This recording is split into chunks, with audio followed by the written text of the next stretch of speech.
Boa noite a todos e a todas. Boa noite também aos nossos amigos internautas. Bem, vou iniciar, deixei esse slidezinho que eu achei, inclusive, bem lúdico, bonitinho, mas, de certa forma, ele sintetiza um pouco, pelo menos, a pretensão para a escolha do tema dessa noite, muito nessa leitura, ou talvez numa necessidade maior de trabalharmos essa disposição, né, de entregar a nossa vida nas mãos de Deus, às vezes abrir um pouco mão de um controle absoluto, sem que isso queira dizer necessariamente abrir mão do nosso livre-arbítrio, porque isso nos é indissociável, mas é muito mais no sentido de construirmos uma parceria cada vez mais consolidada com Deus. E é essa mensagem que está no Salmo 37, versículo 5, quando nos diz: entrega teu caminho ao Senhor, confia nele e ele tudo fará. A gente pode dar uma interpretação equivocada dessa passagem, achando que basta confiar, cruzar os braços, que o trabalho vai ser feito. Não é essa a leitura.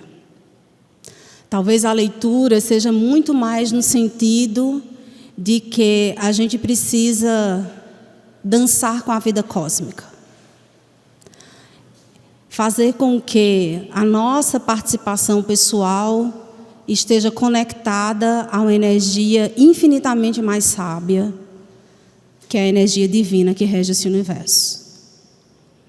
E eu acredito que quando a gente, talvez para mim seja a representação desse entrega o teu caminho ao Senhor e Ele tudo fará, seja muito mais uma consolidação de parceria e não uma eximição de nossa responsabilidade no gerenciamento de nossas vidas.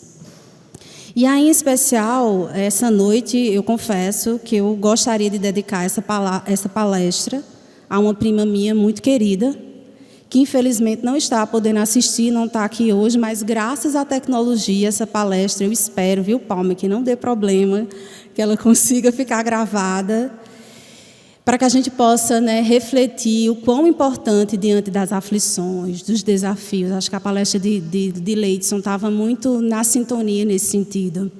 A gente precisa, de fato, nos colocar na condição de filhos de Deus, de saber que temos assistência e precisamos alimentar cada vez mais a nossa fé de que essa assistência nunca nos faltará.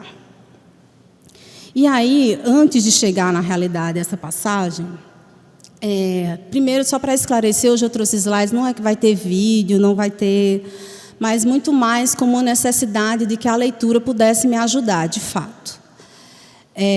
Tem algumas passagens, porque eu também trouxe referências não espíritas para a discussão desse tema, que eu achei o texto tão bonito e tão poético que eu disse, não, eu preciso levar, porque eu não vou conseguir traduzir isso com a beleza que a escritora assim o trabalhava. Então, o recurso é muito mais nesse sentido, para que vocês também possam, né, acompanhar as passagens selecionadas para a reflexão dessa noite. E aí eu fiquei a pensar qual seria, talvez, um exemplo ou um testemunho que, particularmente para nós, pudesse representar esse exemplo de entrega a Deus. E aí eu me lembrei muito rapidamente de Maria, e eu acredito que o tema do MIEP ele foi muito intuitivo nesse sentido, quando colocou como uma nomeação do que representa Maria, como eis aqui a serva do Senhor. Eu acredito que Maria é muito essa representação de uma vida que conseguiu dançar a dança cósmica com essa energia divina maior. É aquela que tinha muita compreensão do seu papel, da sua missão, do seu trabalho, da sua dor, do seu sofrimento, mas a sua fidelidade e a sua confiança em Deus era tamanha que ela não se desmoronou. E como para nós, de certa forma, né, Maria, ela representa um arquétipo divino muito poderoso, que é essa representação do feminino acolhedor, daquela mãe que consegue aplacar as nossas aflições, aquele colo a qual a gente quer buscar quando a gente está em profunda dor. E eu fiquei imaginando, talvez, o que Maria poderia nos dizer se a gente fosse lá pedir um conselho, diante das dificuldades e das aflições, o que a gente precisa, né, fazer em nossas vidas. E aí eu rapidamente fiz uma associação, uma fala de Maria que está no Evangelho, porque poucas vezes a gente vê a palavra de Maria sendo apresentada diretamente assim no Evangelho, naquela vivência lá das bodas de Caná, que é registrado no Evangelho, que é quando ocorre, né, poderíamos dizer oficialmente, ou mais concretamente, o primeiro milagre de Jesus, em que Jesus transforma a água em vinho. E tem uma passagem aparentemente muito despretensiosa, e que se a gente pudesse pegar aquela passagem com a força do simbolismo que ela representa, a gente daria excelentes desdobramentos. Quando acaba o vinho, Maria percebe e vai pedir socorro a Jesus. Como a festa, né, mal havia começado, entrado no seu ritmo, na animação, e acaba o vinho, imagina o constrangimento para os anfitriões. E ela pede que Jesus faça alguma coisa. E aí tem um trecho que ela vai para os servidores da casa e dá a seguinte provocativa, ou a seguinte ordem, acho que essa seria a palavra, a seguinte ordem: vai e fazei tudo o que ele disser. Se a gente pudesse pegar essa palavra no seu sentido mais profundo, o convite que Maria nos faz é: vai, estejais atento a tudo que Jesus disser. Que talvez essa seja a grande representação da mudança em nossa vida, em transformá-la da água para o vinho. Uma transformação muito profunda e muito significativa, se a gente pudesse estar atento apenas ao que Jesus disser. E aí, catucando um pouco qual referência eu poderia encontrar na doutrina espírita acerca dessa passagem, eu fui procurar, porque graças a Deus a FEB fez um trabalho fantástico, que foi catalogar os versículos do Evangelho, dos 4 Evangelhos, selecionando as passagens de Emmanuel com referência a determinados versículos. E eu acho isso um trabalho muito interessante, porque eu sabia lá qual era o versículo do Evangelho, eu queria saber o que era que Emmanuel, qual o desdobramento que Emmanuel tinha dado para essa passagem. E é esse trecho que eu gostaria de trazer para vocês agora. A passagem está em João, no capítulo 2, versículo 5. Diz a mãe dele aos servidores: fazei o que ele vos disser. E Emmanuel comenta: em verdade, o versículo de João não se refere a paisagens dolorosas, porque o episódio a qual está sendo contextualizado lá no Evangelho é uma festa de bodas. Mas Emmanuel complementa: mas podemos aproveitar-lhes a sublime expressão simbólica. Também nós estamos na festa de noivado do Evangelho com a terra. Apesar de quase 20 séculos decorridos, o júbilo ainda é de noivado, porquanto não se verificou até agora a perfeita união. Esse talvez seja o estágio em que a maioria de nós nos encontramos. A gente ainda não está vivenciando de fato esse casamento, essa união entre o que nós já conseguimos, né, nos enamorar em relação ao Evangelho de Jesus e de colocar essa vivência em nossa prática. E ele continua: nesse grande concerto da ideia renovadora, somos serventes humildes.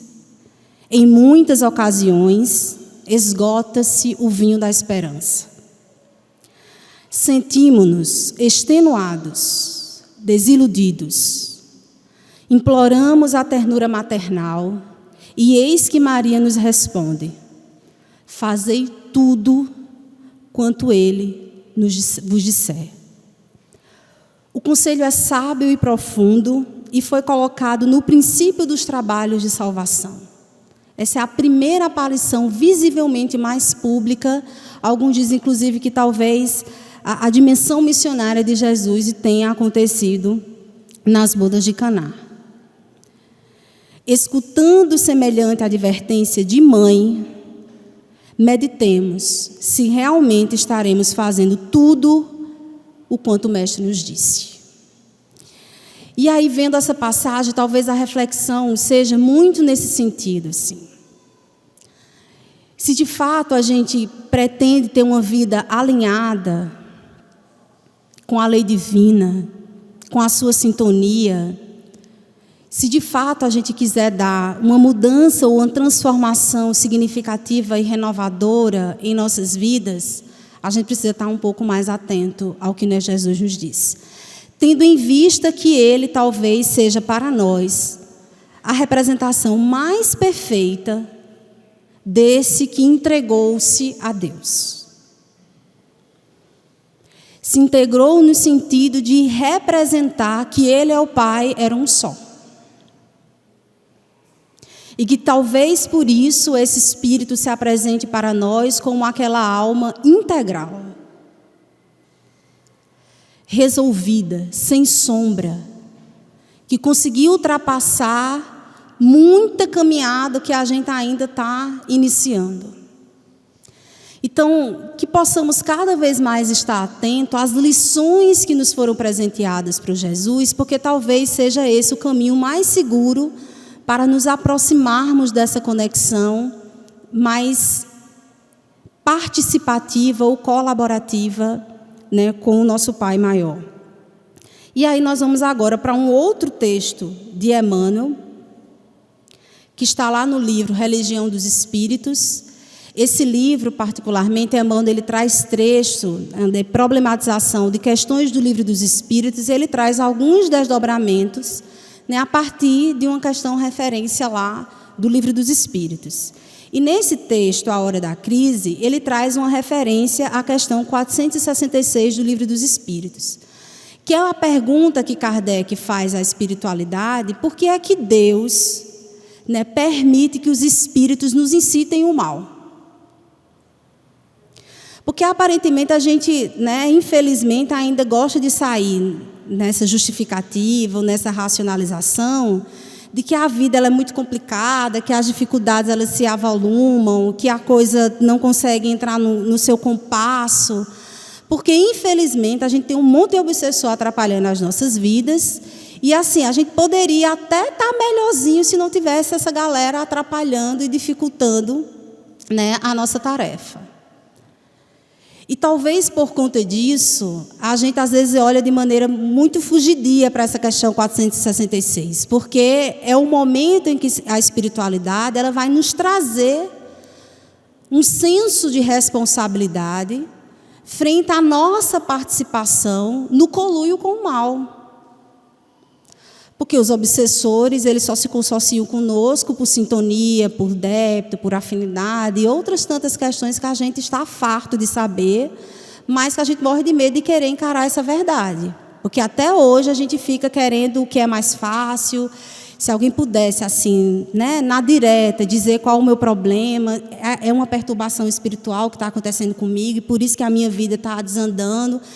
Assim, se alguém pudesse dizer, olha, o seu problema está acontecendo por causa de tal obsessor e a gente vai fazer um trabalho para poder afastar ele, a gente sairia daqui muitíssimo aliviado, mas enganados. Mas enganados. E quando a gente lê essa questão 466 do Livro dos Espíritos, nesse senso de responsabilidade, a gente entende qual é a nossa cota de responsabilidade frente a todas essas dificuldades e aflições que a gente atravessa em nossas vidas. Mas isso não é para a gente assim, se afundar no poço e não querer nunca mais sair de lá de dentro, não. A proposta é justamente o contrário. Se a gente pudesse escutar mais Maria e seguir o que Jesus nos diz, a gente tem melhores condições de atravessar essas tempestades, de maturar os nossos aprendizados e de ter uma vida infinitamente mais feliz. E aí eu gostaria de trazer esse trecho do Emmanuel, porque eu acho que, de certa forma, ele representa essa dificuldade em que a gente ainda tem de escolher o caminho de Jesus e o caminho do mundo. as propostas apresentadas por Jesus e as propostas que nos são apresentadas para o mundo. E o nosso descompasso diante dessa nossa vida maior, que poderia ser muito mais plena, muito mais harmoniosa, é justamente porque a gente tem, ficado um tanto surdos para os conselhos de Jesus e, assim, com a audição profundamente aguçada em relação às propostas equivocadas do mundo. E Emmanuel assim nos diz. Eu quis trazer essa mensagem na íntegra porque eu achei ela muito rica. Na hora da crise, emudece os lábios e ouve as vozes que falam inarticuladas no imo de ti mesmo. Perceberás distintamente o conflito.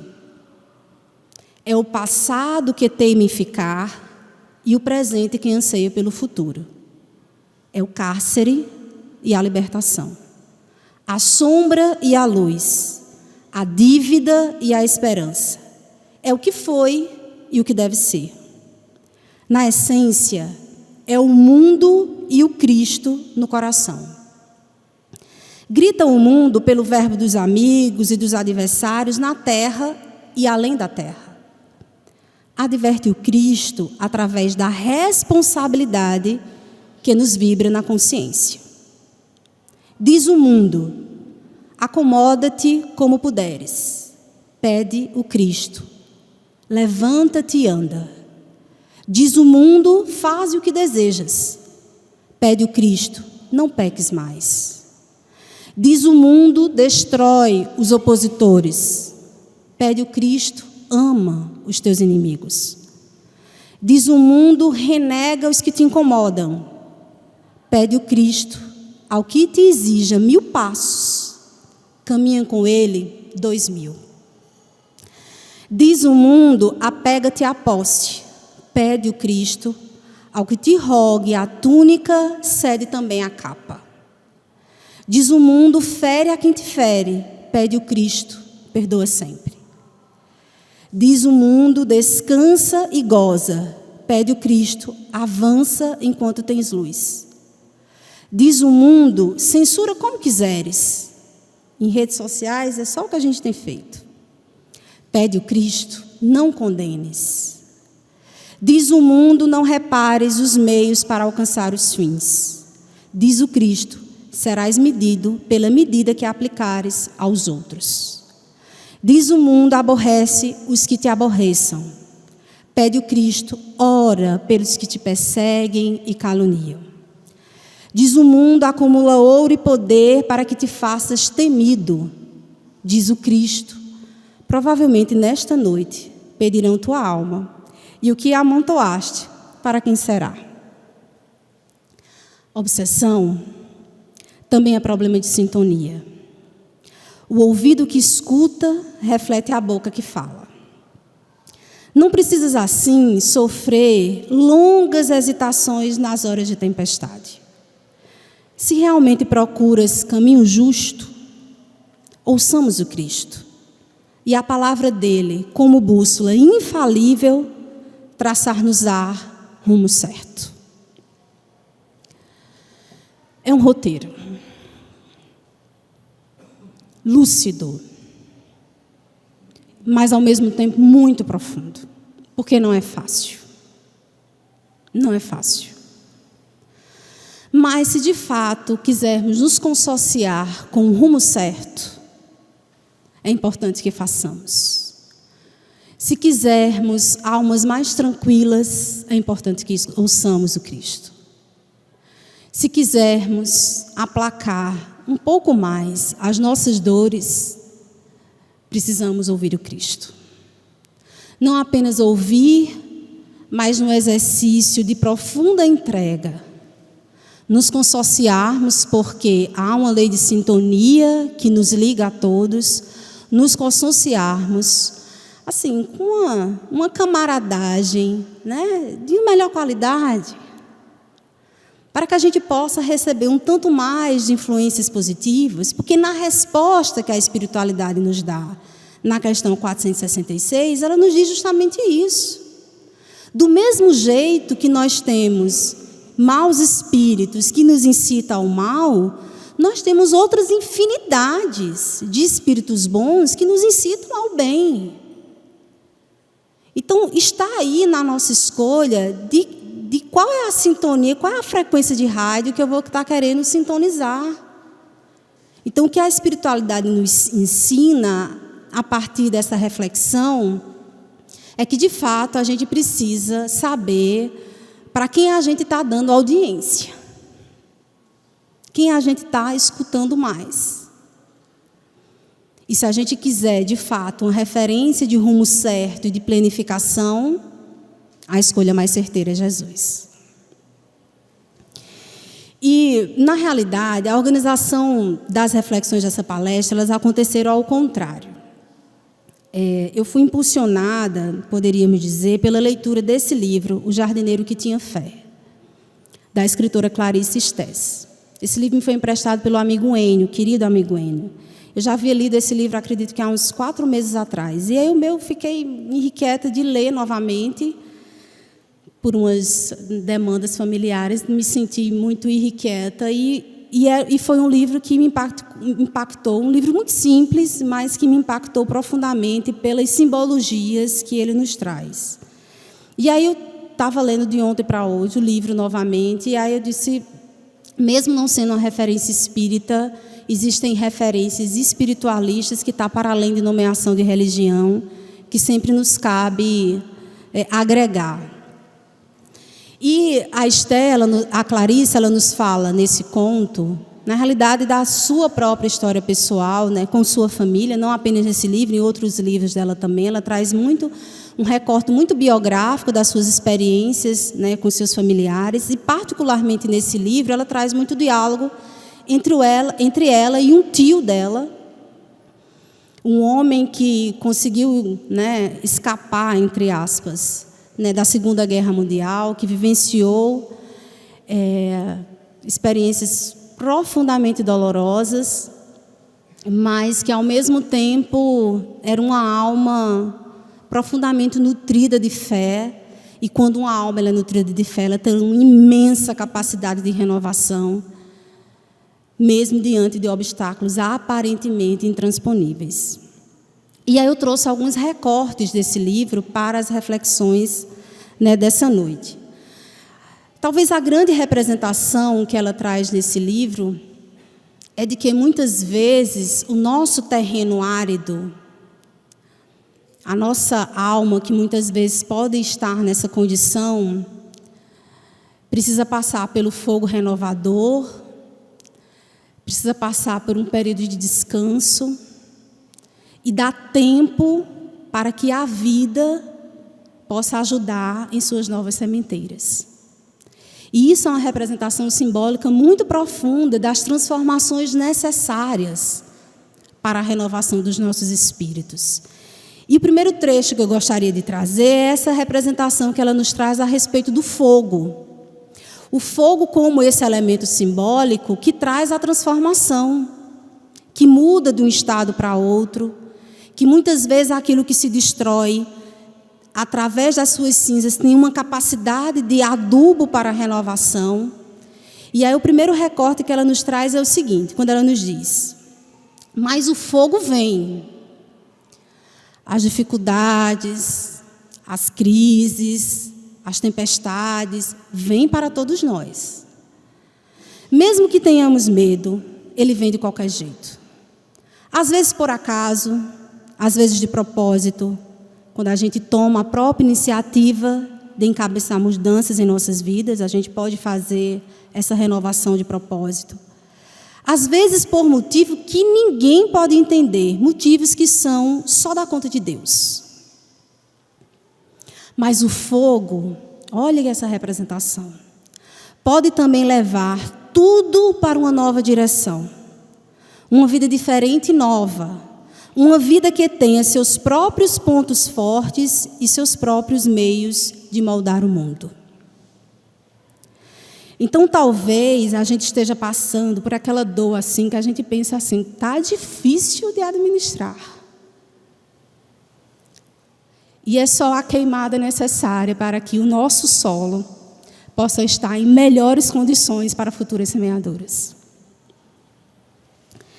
E a partir dessa representação, eu gostaria de trazer o diálogo da Clarissa com o seu tio, onde ele vai nos dar uma aula utilizando os elementos da natureza, para dizer como essa orquestração divina está a serviço da evolução de todos os seres, da renovação e do aprimoramento de todos os seres e de todas as coisas. E aí esse diálogo aparentemente muito casual entre a sobrinha, que era criança nessa época, e o seu tio. Ele diz: você está vendo essa queimadura e o enegrecimento do solo? Logo trará resultados, tanto que você não vai acreditar. Ela fala: o que você vai semear aqui? Ele diz: não vou semear nada. Não entendi. Já havíamos feito queimadas antes, pois a cinza torna fértil o solo cansado. Titio, por que você vai deixar a terra nua e sem semear? Ah, minha menina, para ser um convite. A terra tem a hospitalidade de um verdadeiro anfitrião. Se a gente for tomar simbolicamente esse diálogo, às vezes, aparentemente, a gente se coloca nesse lugar de precisar deixar a terra queimada com o seu tempo de repouso. Às vezes, a prostração do sofrimento, da doença, da dor, do luto, de uma perda muito drástica e muito profunda em nossas vidas, faz isso. Nos coloca nessa sensação da gente ser um solo árido, vazio, que não serve para nada. E que acha que nada mais de bom vai sair dali. Que não tem outra possibilidade. E às vezes, por desconexão com Deus, a gente não entende que um trabalho muito mais profundo está sendo elaborado. Aquele tempo que aquela terra precisa, talvez seja o espaço que aquela alma consiga dar para que a vida lhe apresente novas oportunidades. Porque às vezes, se não acontecer a prostração da dificuldade, a gente vai, no automático. Vivendo um dia após o outro, se ocupando com coisas frívolas, deixando o tempo passar, deixando as reencarnações passarem, e não se dá o repouso para receber, ou a prostração, para receber as oportunidades. E olhe essa observação. Isso é o esclarecimento que o tio está dando à sobrinha. Por isso deixamos a terra nua, para que as sementes soubessem encontrar o caminho até ela. Elas seriam transportadas na boca de pequenos animais que talvez soubessem que este campo estava à espera. Eles deixariam as sementes cair ali. O guaxinim comeria e depositaria ali o que sobrasse no campo.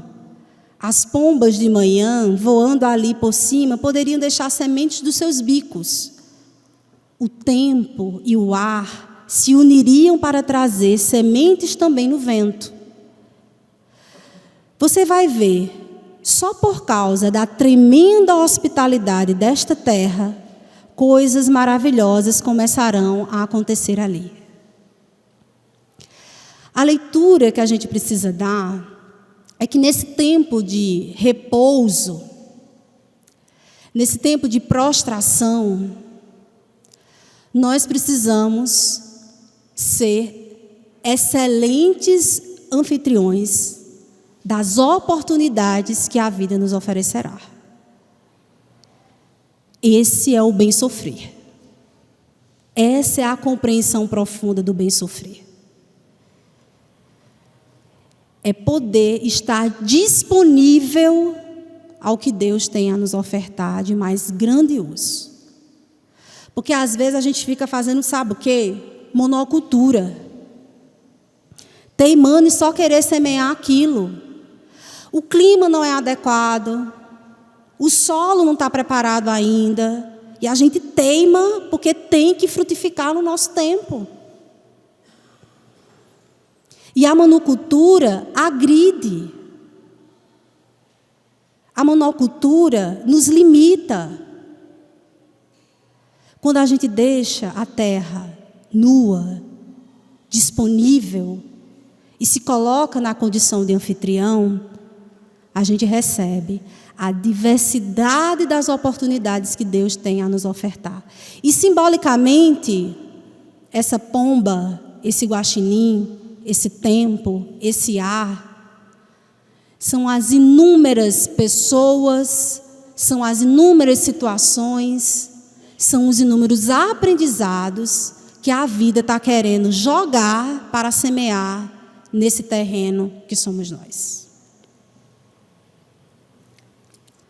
E ela diz: a única mudança que é certa é que haverá mudança. A única mudança que é certa é que haverá mudança. E isso não nos deveria, de forma alguma, nos causar espanto. Porque a gente já leu sobre a lei de progresso. A gente entende que a gente está fadado à perfeição. Como chegar a isso sem mudar? Como atingir essa meta sem se renovar? Impossível. E por que a gente é tão resistente a mudar? Então, talvez o primeiro exercício interno que precisamos fazer é nos colocar nessa condição, nesse mundo de impermanência, porque é Ele que nos levará, de fato, a gente entrar nessa sintonia de renovação de nossas almas. E ela ainda acrescenta, achei muito interessante essa passagem. Apesar de pensar que estamos seguindo o mapa certo, Deus de repente resolve tirar a estrada do lugar e nos coloca, a nós e a estrada, em outro lugar. E muitas vezes, por não estarmos em sintonia com a vontade divina, não estarmos em sintonia com as leis maiores que regem a vida, a gente teima em ir por caminhos que não nos levam ao rumo certo. E muitas vezes a gente fica se enganando, achando que aquele rumo é o certo, porque a gente se acha, né, o senhor da razão e não quer abrir mão de jeito nenhum de traçar uma nova rota, porque a nossa rota é a rota certa. E a gente fica nesse jogo de braço. E Deus não fica com raiva do outro lado, não, gente. Ele fica dizendo: meu Deus, que menino teimoso é esse, meu filho? Ele fica só dizendo isso.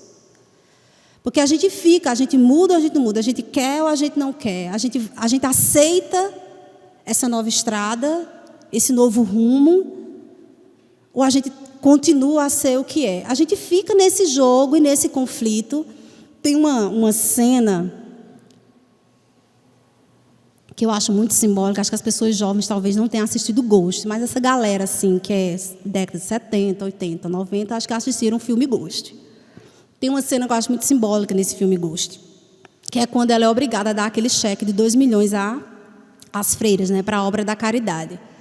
E ela tem plena consciência, né, que precisava dar aquele cheque, que era o certo a se fazer, que aquele dinheiro, entre aspas, tinha sido um dinheiro amaldiçoado. Então, uma forma de sublimar aquela energia complicada era que aquele dinheiro, pelo menos, pudesse beneficiar as crianças. E eu acho aquela cena muito simbólica, porque eu acho que aquilo representa como é a nossa vinculação com Deus. A gente quer entregar o cheque, a gente quer entregar a nossa vida a Deus, a gente sabe que esse é o melhor investimento.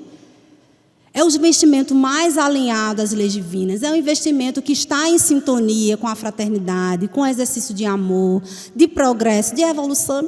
A gente sabe disso.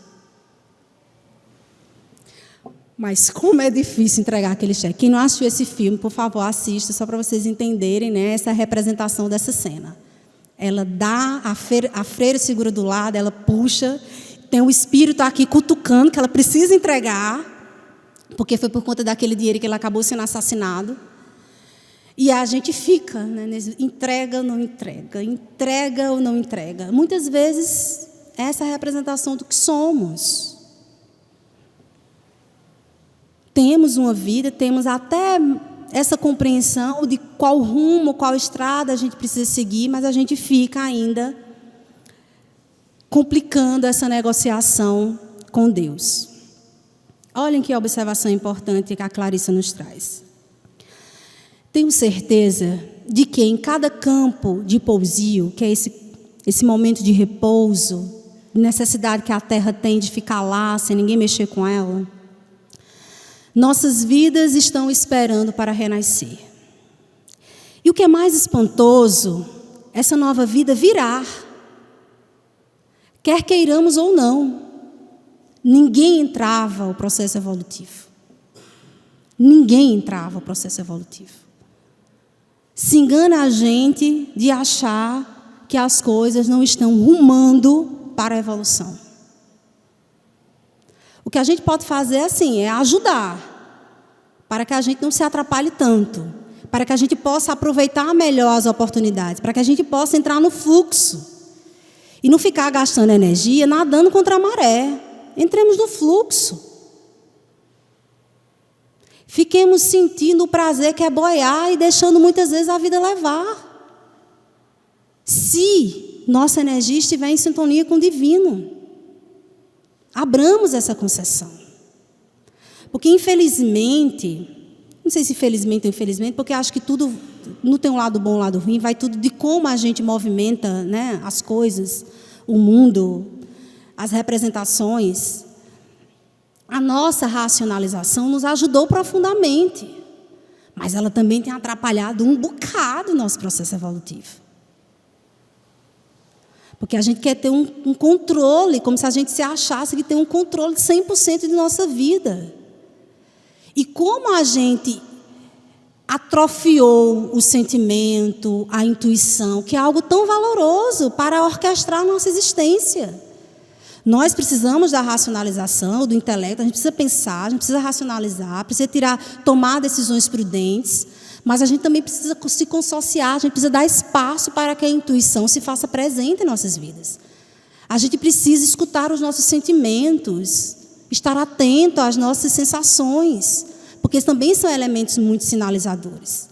Então, é como se a gente assim, botasse uma venda e só conseguisse olhar para frente, a vida está rodando aqui em 360 graus.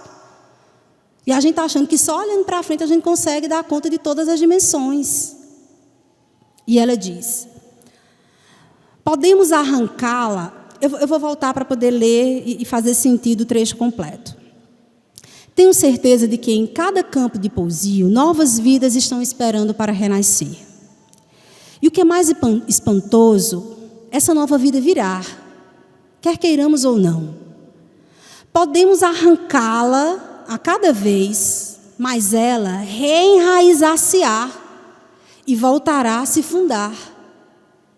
Novas sementes chegarão com o vento e não pararão de chegar, dando muitas oportunidades para mudanças de sentimento, para a cura do coração e, afinal, para uma nova opção pela vida. De tudo isso tenho certeza. Eu confesso para vocês que eu também. E para mim essa fala representa a imensa misericórdia divina a rodear os nossos espíritos.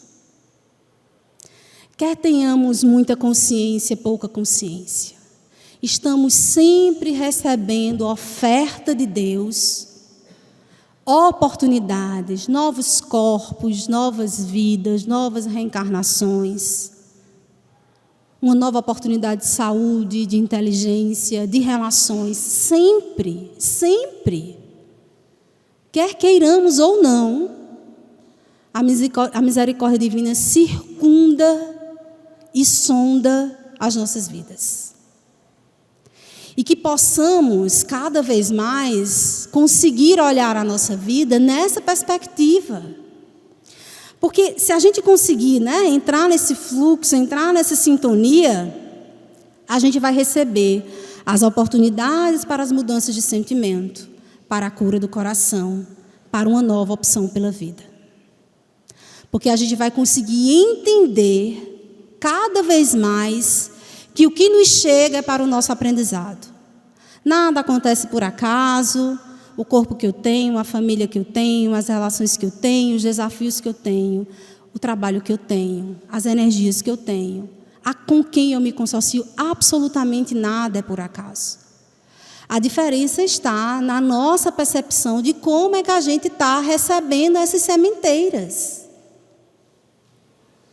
Porque a vida está abundantemente nos apresentando essas novas sementes, nos convidando para dizer: filho, acredita, deixa esse solo disponível, não resiste. Talvez seja esse o grande convite que aqui se nos apresenta. Olhem que outra frase linda que ela nos traz. Estou certa de que, enquanto estivermos aos cuidados dessa força de fé, aquilo que pareceu morto não estará morto. Aquilo que pareceu perdido também não estará mais perdido. Aquilo que alguns alegaram ser impossível tornou-se nitidamente possível. E a terra que está sem cultivo está apenas descansando, à espera de que a semente venturosa chegue com o vento, com todas as bênçãos de Deus, e ela chegará.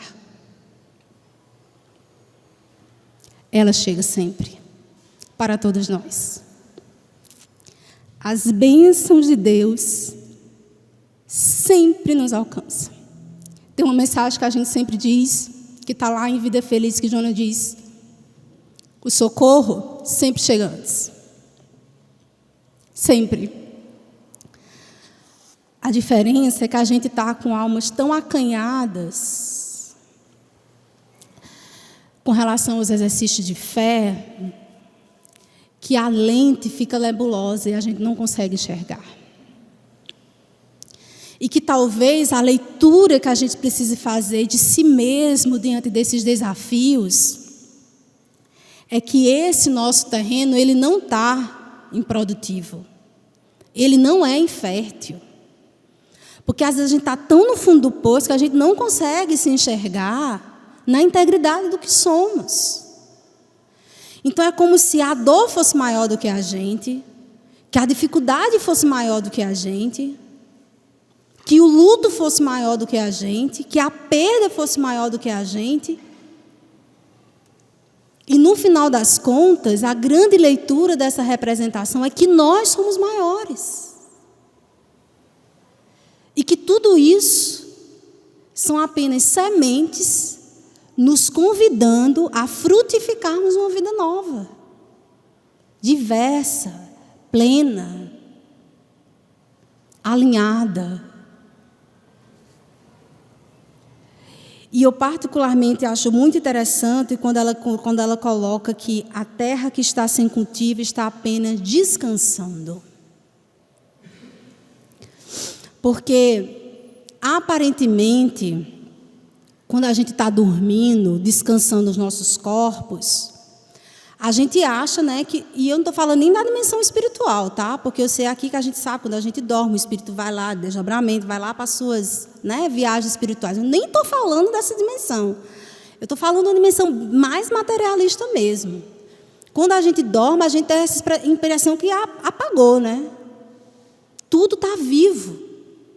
O nosso cérebro está trabalhando, o nosso coração não para de bater, o sangue está circulando, o sistema digestivo lá está trabalhando, os pulmões funcionando a todo vapor. Então, aparentemente, isso que a gente acha que é um estado de inércia, de produtividade, esse solo ele está se maturando. E, às vezes, a gente precisa desse tempo mesmo. O tempo da prostração, do luto, do repouso na doença, da elaboração das dificuldades, da compreensão de por que essa dificuldade está aparecendo na minha vida, por que essa provação me chegou. Às vezes a gente precisa se dar esse tempo, que aparentemente pode representar descanso, mas no fundo, para uma alma que deixa a sua terra hospitaleira e se coloca como excelente anfitrião, está dizendo: eu só estou aqui me cuidando porque eu preciso entender o tempo de Deus reconhecer as suas sementes para me prostrar e me colocar disponível. E talvez esse seja o tempo que precisamos nutrir no nosso dia a dia para as nossas preces, para a nossa meditação, para o nosso autocuidado, para as entregas nas relações, porque a gente também vai se nutrindo disso também. Das pessoas que nos querem bem, a gente se fortalece. O contato com criança, a gente se fortalece. O serviço no bem, a gente se fortalece. A gente está fertilizando esse solo, para que ele possa minimamente se preparar e, quando se sentir de fato disponível, conseguir receber, através dos ventos, as bênçãos que Deus tem a ofertar para as nossas vidas. Olhem que observação interessante é essa que a Clarissa também nos traz. Qual é esse processo do espírito e da semente cheio de fé, que toca o solo nu e o torna rico de novo? Não tenho resposta completa. Só sei o seguinte: aquilo a que dedicamos nossos dias pode ser o mínimo do que fazemos, se não compreendermos também que algo espera, que a gente abre espaço para Ele, algo que paira perto de nós, algo que ama e que espera que o terreno seja preparado para que Ele possa se revelar. E para mim, esse algo que espera, que nos ama e que nos sonda, é a presença de Deus em nossas vidas. E a grande representação, talvez por conta disso eu trouxe essa representação dessa dança, é que nós temos o nosso compromisso pessoal diante da vida, mas nós precisamos aceitar o convite da dança cósmica para uma linda valsa. E que muitas vezes a gente acha que aceita, mas está lá, né? O nosso companheiro ou a nossa companheira no compasso da valsa e a gente querendo dançar um forró. Vai dar certo essa dança? Não vai. Ou então a gente sendo docilmente convidada por esse anfitrião divino e recusando essa dança. Também há essa possibilidade. Não, eu sei o que eu faço da minha vida. Quem resolve os meus problemas sou eu mesma, Deus não tem nada a ver com isso, e também tem gente que não quer esse consórcio. Mas para a gente conseguir, de fato, adentrar nesse mistério, que está muito para além do que a gente consegue entender e conceber, a gente precisa ser um aprendiz desse exímio dançarino que é Deus. Se colocar humildemente, saber que a valsa é complexa, que eu preciso de tempo para poder acertar o primeiro passo, até essa dança se tornar uma dança fluida e sincrônica. E a gente só vai tornar essa dança fluida e sincrônica se gradativamente pudermos conectar com essa sintonia, pelas nossas preces, pelo nosso exercício no bem e pelo nosso compromisso com as nossas próprias almas de que nos tornaremos pessoas melhores. E ela acrescenta: e o que não pode morrer nunca é aquela força de fé que nasce dentro de nós, que é maior do que nós, que chama as novas sementes para os lugares áridos, maltratados, abertos, para que possamos nos ressementar. E essa força, na sua insistência, na sua lealdade a nós, no seu amor por nós, nos seus meios, na maioria das vezes misteriosos, que é maior, muito mais majestosa e muito mais antiga do que qualquer outra jamais conhecida. Que força é essa? Se não há centelha divina que nutre as nossas almas. Esse Deus que é a causa primária de todas as coisas, que é a onipresença, a onisciência e a onipotência. Que possamos sermos receptivos para pelo menos nos colocar na condição de refletirmos essa energia. E aí eu finalizo a minha fala com essa oração que a Clarissa nos traz no final do seu livro, quando ela nos diz: recuse-se a cair. Se não puder se recusar a cair, recuse-se a ficar no chão. Se não puder se recusar a ficar no chão, eleve o coração aos céus e, como um mendigo faminto, peça que o encham e ele será cheio. Podem empurrá-lo para baixo, podem impedi-lo de se levantar, mas ninguém pode impedi-lo de elevar seu coração aos céus. Só você.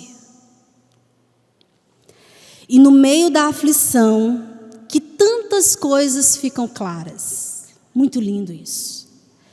É no meio da aflição que tantas coisas ficam claras. Quem diz que nada de bom resultou disso, ainda não está escutando. Treinemos os nossos ouvidos espirituais e escutemos o conselheiro mais fiel ao Pai que nós temos exemplo aqui na terra, que é Jesus. Acolhamos no fundo de nossas almas a recomendação de Maria. Vai e fazes o que ele disser. Muita paz a todos.